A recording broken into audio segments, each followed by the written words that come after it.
I want to hear a focus on Kamala Harris's policy record and contrast that with what she's claiming to support today. The reality is Kamala Harris is pretending she's in this race to the center when in fact her actions speak louder than words. She favors a tax on unrealized capital gains. She's now obfuscating what that position is. She's favored a ban on fracking, a ban on offshore drilling. She was a co-sponsor of the Green New Deal, but further than that said she would actually end the filibuster in the Senate to ram that through.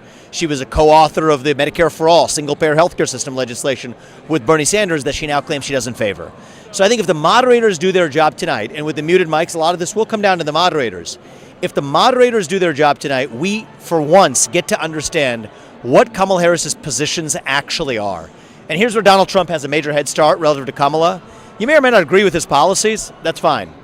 But say what you will about Donald Trump, he has at least told you what he believes on everything from digital assets policies to crypto policy to the future of AI to the border policies that he favors to his tariffs to the way he's going to end the war in Ukraine. We've heard nothing.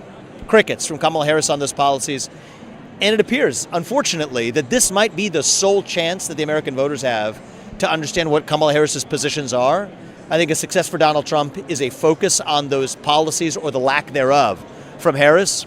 If we get that, I think it's going to be a resounding victory for Donald Trump.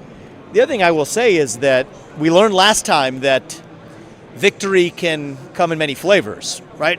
Donald Trump's scale of success over Joe Biden last time around, in some ways, paved the way for them to swap out the candidate. So I predict that if Kamala Harris does underperform the already low expectations set for her today, I think we're going to see some even more aggressive tactics, maybe even some surprises from Democrats, maybe even some significant surprises in the next 2 months. That's what I believe. Well, look, I don't look at voters in terms of different identity blocks. I think what all voters are interested in is how are they going to pass on a greater and brighter economic future to their kids that is brighter than the reality they're living today. Donald Trump has given clear economic policies for not only rolling back tax cuts, including for working class Americans, but also for growing this economy, energy abundance to bring down costs. Here's something that every American has experienced under Kamala Harris and Joe Biden and their administration.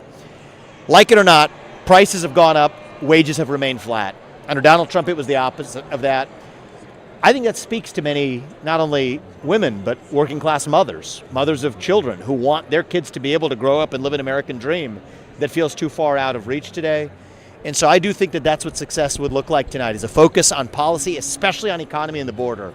If the moderators do their job and actually get both candidates, not just Kamala Harris, but Donald Trump as well, he's done it already, but to consistently state their policy positions, I think that's going to be a major win, both for Donald Trump and, frankly, the effect that's going to have for Republicans down the ticket as well. So, thank you. Thank you. Thank you, guys.